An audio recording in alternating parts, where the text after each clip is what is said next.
Assalamualaikum warahmatullahi wabarakatuh. Hamdan wa syukranillah, salatan wa salaman ala rasulillah, amma ba'du. Sahabat PAI sekalian yang dirahmati Allah, kita pada kesempatan kali ini akan membahas tentang sebuah tema yang sangat penting bagi pelajar.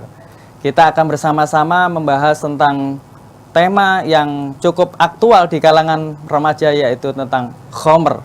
Ya, khomer ini dibahas pada kelas 8 dan akan disampaikan, dipresentasikan oleh Bapak Muhyi Abdillah MPDI.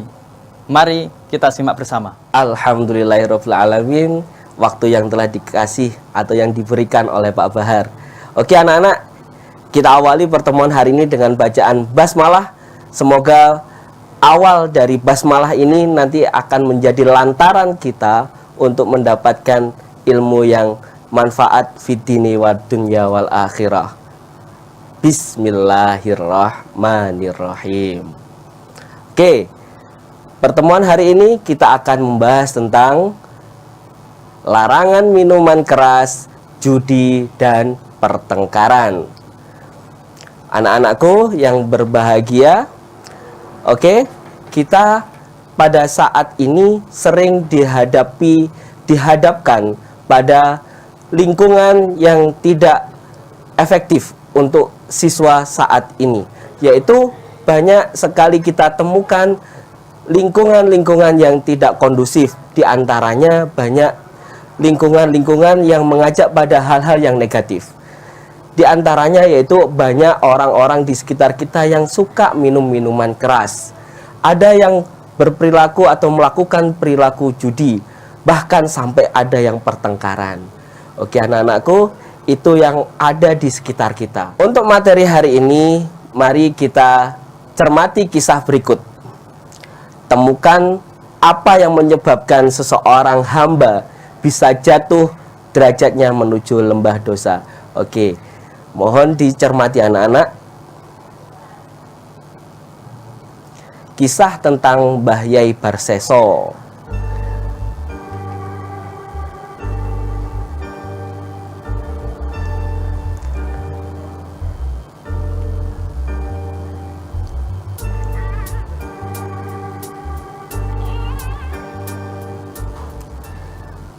Sudah anak-anak?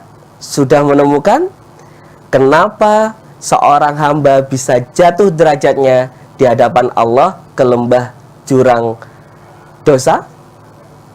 Ya, yang dialami oleh Mbah Yai Barseso itu karena dia tergelincir pada perilaku atau melakukan minuman keras atau minuman khamar. Apa itu minuman khamar, anak-anakku? Kita akan membahas lebih dalam. Khamar adalah segala sesuatu yang menyebabkan mabuk. Apa saja itu?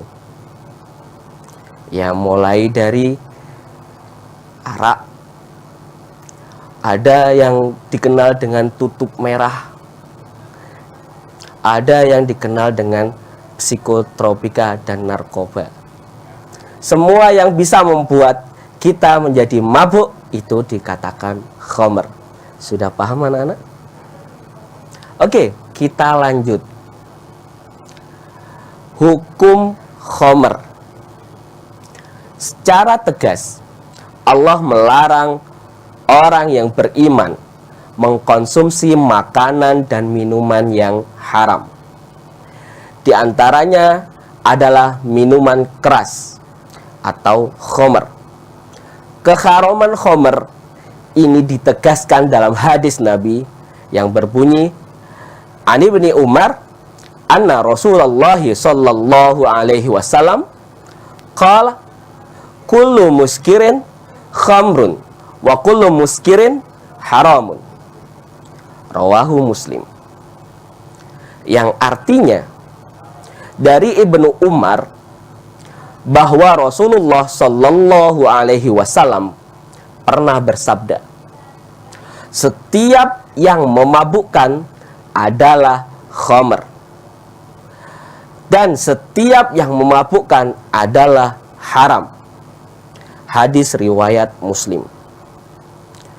Dari penjelasan hadis di atas, sudah jelas hukum daripada khamr itu adalah haram. Kenapa khamr itu haram? Mari kita simak video berikut ini. Pernah nggak kamu penasaran gimana caranya suatu minuman yang kita sebut alkohol dapat mempengaruhi badan kita? Gimana caranya? Cuma dengan mengkonsumsinya lewat mulut yang harusnya tujuannya ke lambung, malah bikin kita pusing dan bahkan sampai mabuk.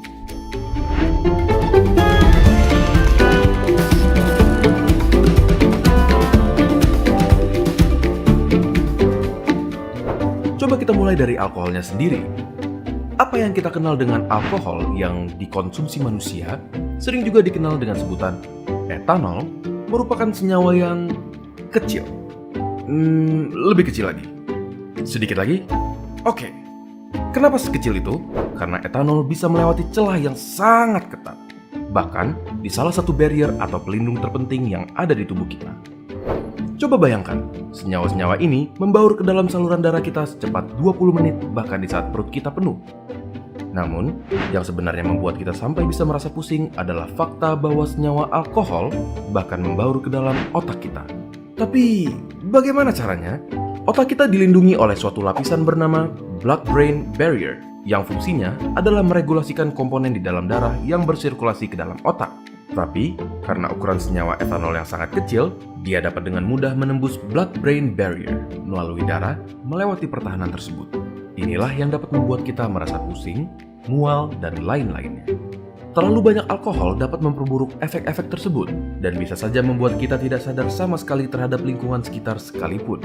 Kita bisa menjadi terlalu percaya diri, bisa saja muntah, jatuh tidak sadar, dan bahkan koma atau meninggal. Secara alami, hati kita dilengkapi dengan perlengkapan yang memadai untuk menghancurkan senyawa alkohol ini. Tetapi, itu berarti meminta hati kita untuk bekerja lebih keras, lebih dari yang seharusnya. Terlalu banyak alkohol dapat menyebabkan pembesaran pada hati yang disebut alcoholic liver disease. Pada kasus yang berkepanjangan, memaksa hati kita untuk bekerja terlalu keras dapat membuatnya kewalahan dan mati. Kebetulan, kita tidak bisa hidup tanpa hati.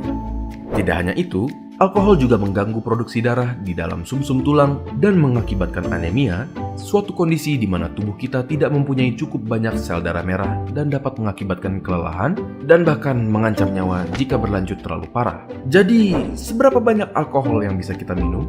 Jawaban yang benar adalah tidak sama sekali.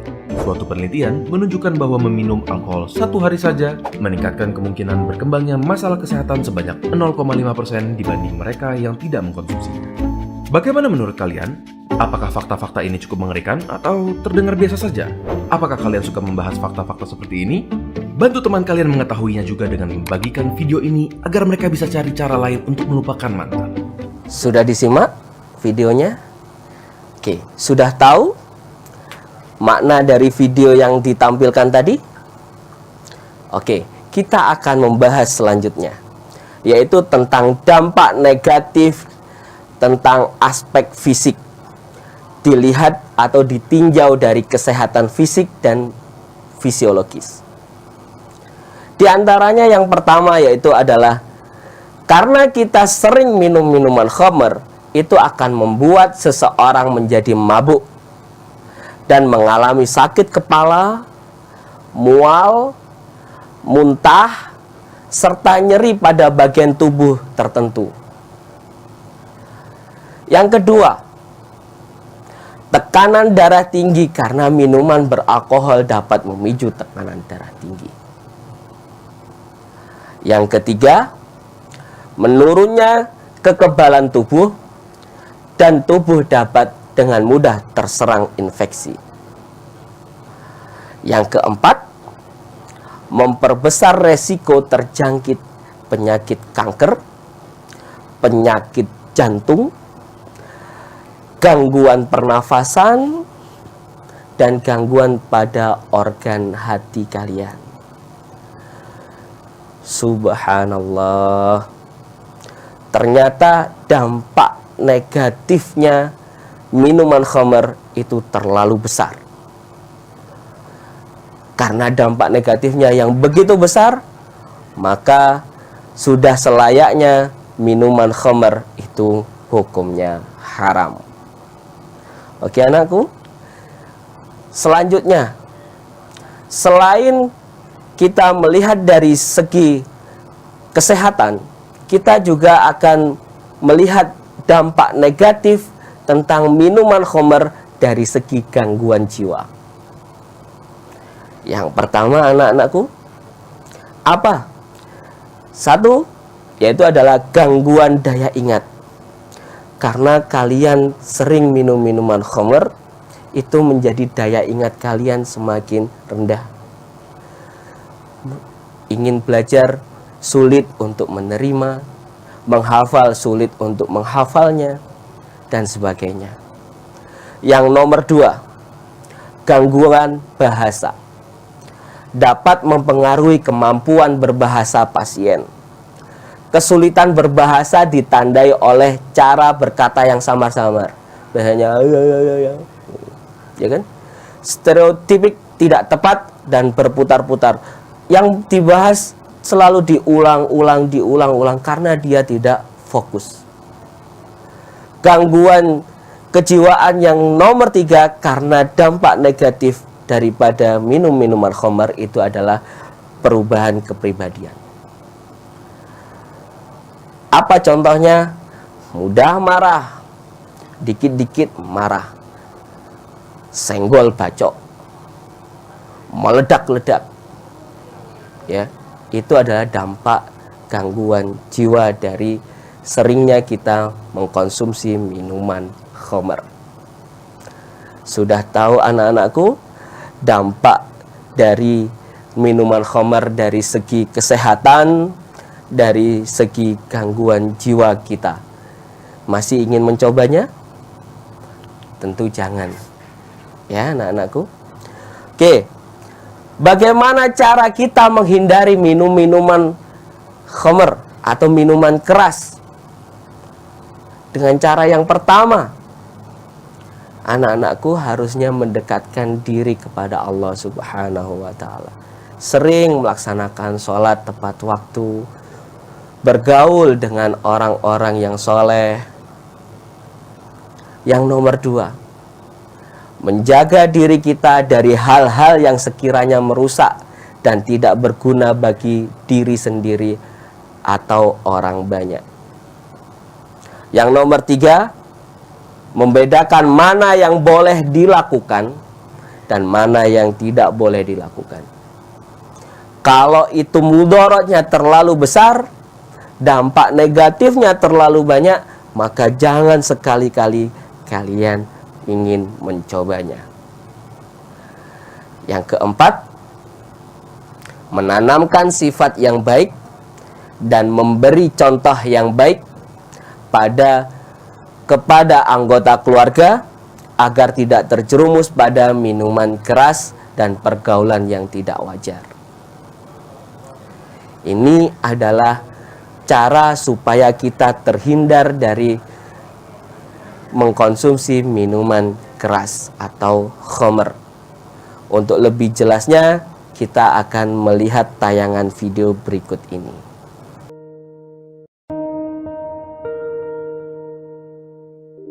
Hidup itu sebuah pilihan.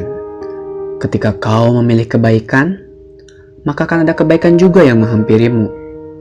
Begitupun sebaliknya, ketika kau memilih keburukan, maka akan keburukan juga yang menghampirimu. Sama seperti halnya pertemanan. Terkadang kau harus pilih-pilih. Bukannya mengikuti ego, tapi ini juga demi kebaikan.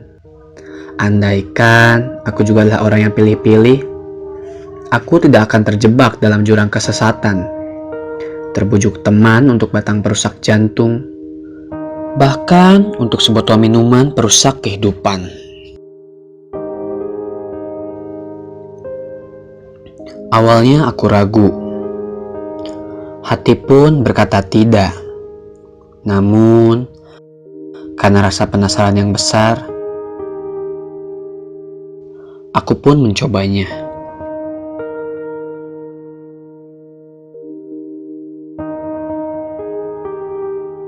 Singkat cerita, kuliahku hancur. aku seringkali stres karena banyaknya tugas yang menumpuk. Terkadang juga ada masalah dengan keluarga. Dan pelarianku hanya kepada minum-minuman. Aku tahu ini suatu hal yang buruk. Tapi ini sudah menjadi kebiasaan.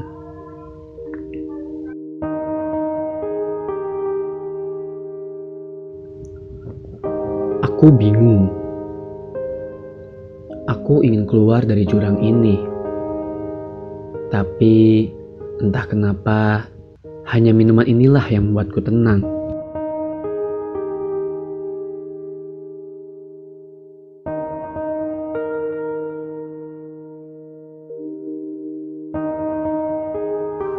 Singkat cerita, tak lama hal buruk menimpaku. Penyakit datang menimpaku. Aku batuk-batuk. Ingin sekali aku jujur pada keluargaku, tapi aku tidak bisa.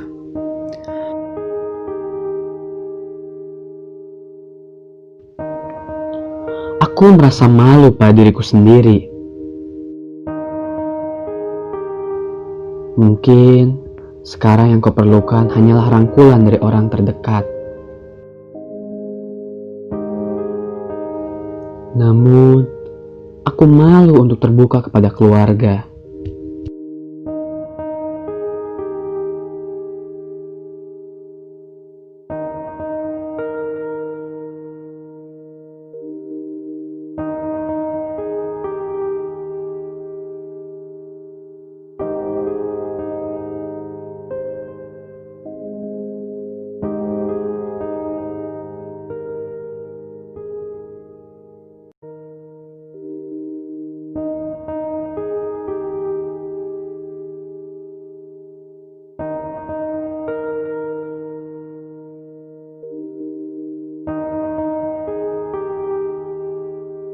Pada akhirnya, ajal datang menjemput, dan dalam diriku hanya ada sebuah penyesalan.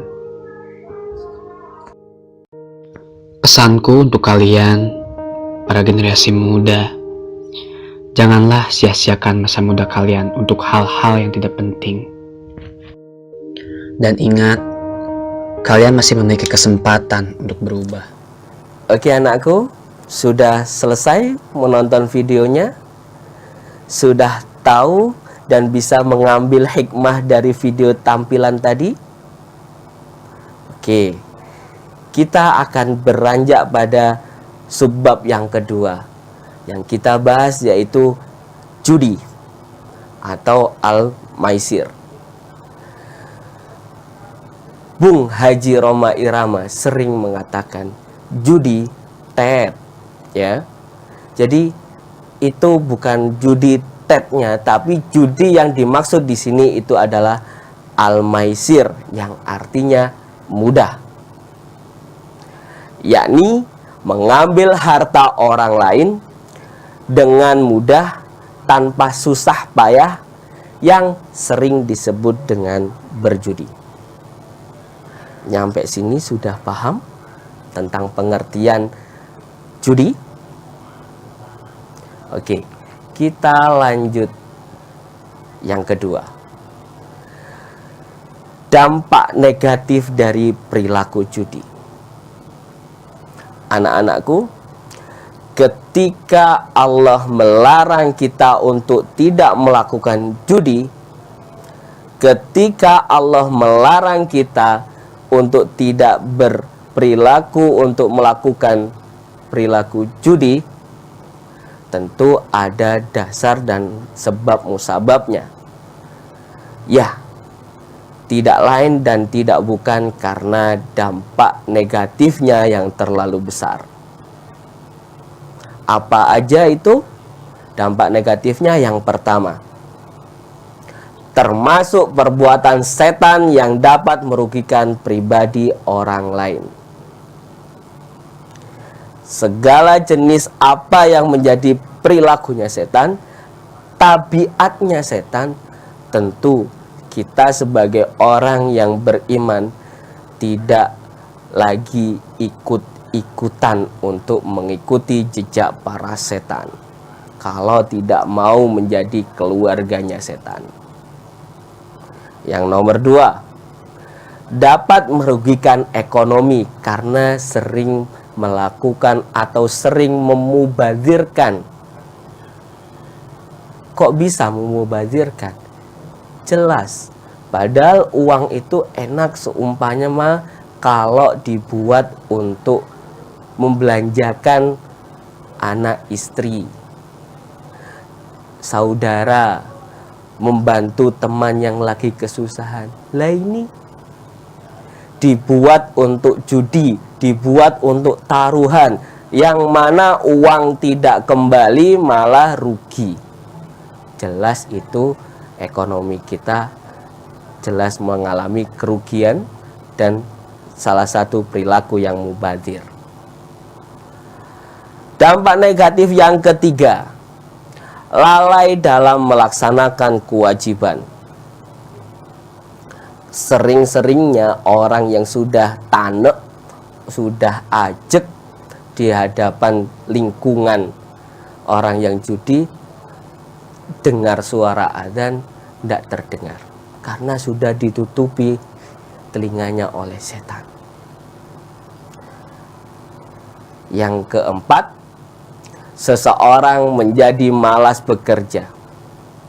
Iya, karena diiming-imingi nanti kalau saya taruhan 1.000 pasti akan mendapatkan 100.000 dan seterusnya dan seterusnya. Padahal itu hanya janji-janjinya setan yang tidak jelas kebenarannya. Terjerumus pada dosa? Iya.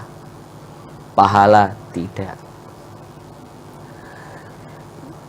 Dampak negatif yang kelima, dapat menghancurkan kestabilan, kerukunan, dan keharmonisan keluarga. Naudzubillah min dzalik. Dampaknya begitu besar sekali. Oleh sebab itu anak-anakku, apa yang saya sampaikan hari ini tolong dipahami betul-betul supaya kalian jangan sampai terjerumus pada perilaku-perilaku maksiat yang berujung pada hal-hal yang tidak bisa kalian inginkan atau harapkan sebelumnya. Oke. Setelah kita mengetahui dampak negatifnya dari perilaku judi, kita harus mengetahui cara bagaimana supaya kita terhindar dari perilaku judi. Yang pertama, senantiasa beramar ma'ruf nahi mungkar di setiap kesempatan. Amar ma'ruf nahi mungkar itu apa? Mengajak orang untuk berperilaku positif dan menolak ajakan teman yang mengajak pada perilaku negatif. Yang nomor 2, menghindari pergaulan dengan penjudi.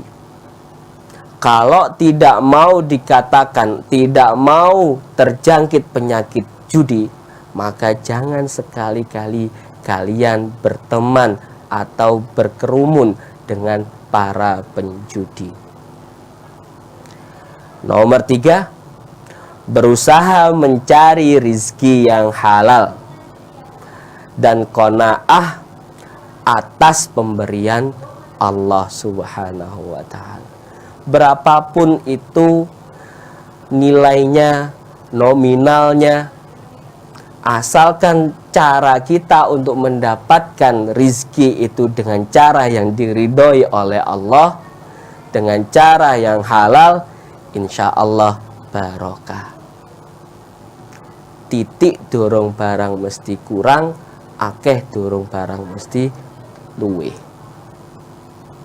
Oke anak-anakku, cara menghindari perilaku judi yang keempat itu adalah memohon perlindungan kepada Allah agar tidak terjerumus pada perilaku judi.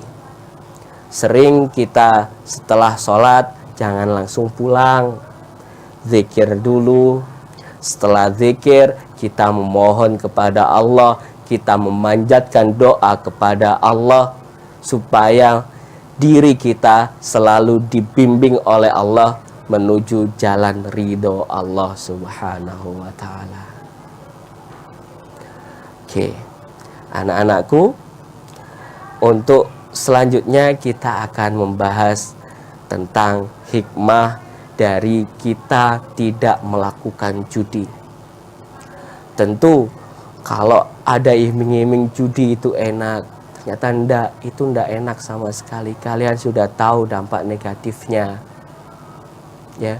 Sekarang apa untungnya untuk saya ketika saya tidak melakukan judi? Yang pertama, menjalankan tanggung jawab yang diemban dalam kaitannya dengan Allah Subhanahu wa ta'ala maupun dengan sesama manusia. Ya, menjalankan tanggung jawabnya sajalah. Ya, kalau sesama manusia, maksud saya, ya kita ada teman, ada saudara, ada tetangga yang lagi membutuhkan, ya kita bantu. Menjalankan tanggung jawab yang diemban kaitannya dengan Allah, ya sudah, tanggung jawabnya kita kepada Allah itu adalah beribadah. Yang kedua, perekonomian keluarga akan menjadi stabil berasal dari usaha yang halal. Meskipun sedikit apa yang saya katakan tadi belum berarti itu tidak cukup. Penting kita selalu bersyukur kepada Allah atas limpahan rahmat, limpahan nikmat. Patut untuk selalu kita bersyukur, dan bersyukur. Karena Allah sudah berjanji, la in syakartum la azidannakum wa la in kafartum inna adabi lasyadid. Jika kalian pandai untuk bersyukur, maka akan aku tambah. Tapi katanya Allah, jika kalian kufur terhadap nikmat-nikmatku, maka azabku sangat pedih. Okay? Selalu bersyukur, meskipun dengan rezeki yang pas-pasan, tetap kita harus bersyukur. Jangan berusaha untuk mencari jalan pintas dengan cara berjudi. Yang nomor 3, selalu berzikir dan beribadah kepada Allah. Selalu mendekatkan diri kepada Allah. Ketika kita merasa melakukan dosa, segera cepat-cepat kita memohon ampun dan beristighfar kepada Allah. Dan selalu berdoa kepada Allah supaya kita dilindungi oleh Allah dari perilaku-perilaku yang menuju pada kesesatan. Yang nomor 4, hikmah daripada kita menjauhi perilaku judi itu adalah kehidupan dalam keluarga menjadi kokoh dan mandiri karena jauh dari persengketaan. Nggak ada percekcokan, keluarga menjadi harmonis, anak-anak pada rukun. Buat apa kita cari harta yang melimpah, tapi kalau keluarga kita porak-poranda, saling bersengketa dan sebagainya. Naudzubillah, summa naudzubillah. Oke, anak-anakku, sebelum kita melihat dan membahas pada materi yang selanjutnya, yaitu tentang tawuran, alangkah lebih baiknya kita melihat tayangan berikut ini. Sejumlah kaca-kaca jendela bangunan sekolah porak-poranda. Bangku, meja, dan buku-buku sekolah juga terlihat berantakan. Menurut salah satu pegawai sekolah, peristiwa ini terjadi sekitar pukul 5 pagi hari. Gerombolan orang datang menggunakan sepeda motor dan melakukan pengrusakan. Pihak sekolah menyebutkan 1 ruang guru dan 5 ruang kelas rusak parah. Selain itu, pintu gerbang utama dan pos keamanan sekolah juga turut jadi sasaran perusakan. Itu yang melakukan itu pelajar juga atau kemungkinan indikasinya kemungkinan pelajar karena memang tidak berpakaian pelajar rata-ratanya tidak berpakaian pelajar dan sifatnya berpakaiannya biasa aja gitu. Pak, ini kan sekolah dijaga satpam, ada satpamnya Pak? Ada. Saat penyerangan itu ada satpamnya ada? Ada. Itu nggak bisa berbuat apa-apa terus? Nggak bisa, karena di kita ya, termasuk dari OP juga ada gitu. Ada 5. Cara mereka masuk itu langsung mendobrak dan pagar pun diangkat. Pagar juga tadinya kan berantakan di bawah ya, nggak posisi itu di bawah gitu. Jadi itu sempat dipasang karena khawatir akan ada ini lagi gitu, penyerangan lagi. Selain merusak, gerombolan orang yang datang juga diduga membawa senjata tajam. Pihak kepolisian dari Polresta Depok dan Polsek Pancoran Mas Depok telah datang ke tempat kejadian perkara. Pihak kepolisian masih menyelidiki kasus ini dan mengidentifikasi para pelaku. Dugaan sementara perusakan ini akibat terjadinya tawuran antara kelompok pelajar sehari sebelumnya yang menelan korban luka-luka. Di daerah sini beberapa kali nih ya, terjadi tawuran. Ini menjadi budaya anak-anak sini untuk melaksanakan tawuran. Nah, kebetulan hari sebelumnya dari satu sekolah ini menyerang ke sekolah yang lain. Nah, hari ini pagi ini jam 5 tadi ada balas dendam, cuman sasarannya bukan anak sekolah secara langsung, tapi gedung sekolah yang mewakili kemarin yang terjadi perselisihan dari murid-murid perselisihan. Nah, karena tidak ada orang, akhirnya merusak fasilitas sekolahan. Nah, ini tidak bisa dibiarkan. Saya akan melakukan penegakan hukum secepatnya dan insya Allah semoga tuntas. Mohon kami didukung oleh seluruh lapisan masyarakat ya. Polisi telah memeriksa 4 orang terkait aksi perusakan gedung sekolah dan demi keamanan pihak sekolah meliburkan kegiatan belajar mengajar hari ini. Hidayatul Mulyadi, Kompas TV, Depok, Jawa Barat. Alhamdulillahirrabbilalamin, anak-anakku sudah melihat ya tentang tayangan barusan. Kira-kira menurut anak-anakku masih pantaskah kita untuk melakukan tawuran di kalangan remaja, di kalangan siswa? Coba kalian renungkan.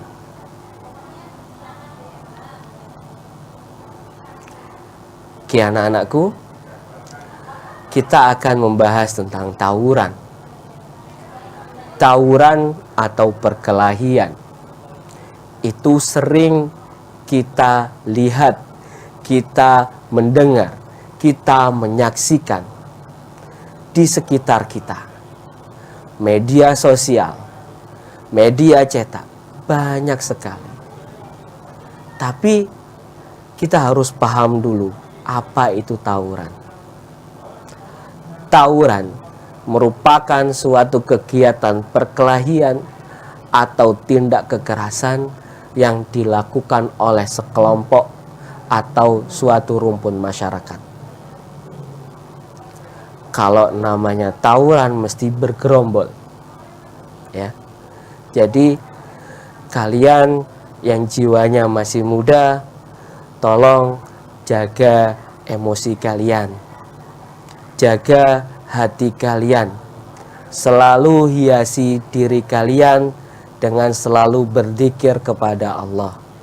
Supaya Allah melunakkan hati kalian, tidak mudah marah, tidak mudah tersinggung. Lebih-lebih kalian terhindar dari perilaku tawuran. Oke anak-anakku, perlu saya sampaikan penguatan dari saya, dari pembelajaran dari awal hingga akhir ini. Anak-anakku, jaga diri kalian demi masa depan kalian. Perjalanan menuju ridho Allah sangatlah masih panjang. Hiasi perilaku dengan amalan soleh dan hindari perilaku yang membuat Allah murka. Sebagai langkah terakhir pertemuan hari ini, anak-anakku untuk mengukur kefahaman kalian mulai dari awal hingga akhir penjelasan saya. Mohon dipahami dan diisi pertanyaan-pertanyaan berikut.